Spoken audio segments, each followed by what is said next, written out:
Is your Themes app not showing on your Redmi or Mi phone?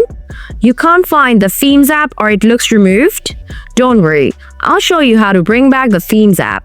So let's get started. Solution 1. Check App Drawer. First, go to the Settings app. Then scroll down a little bit.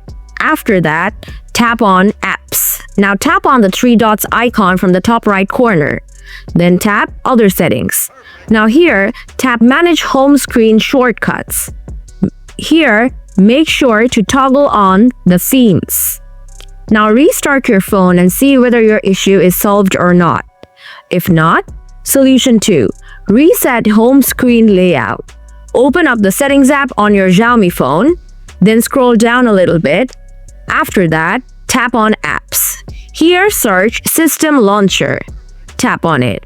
Now tap Clear Data from the bottom. Next, tap Clear All Data. Then tap OK. Now restart your device and see whether your apps are showing or not. If not, Solution 3. Software Update. Go to the Settings app. Now tap on About Phone. Next, tap on the HyperOS. If you see any update available here, that's it. One of these methods will bring back the Themes app on your Redmi or Mi phone. If this helped, like this video and subscribe for more easy Xiaomi tips. See you next time.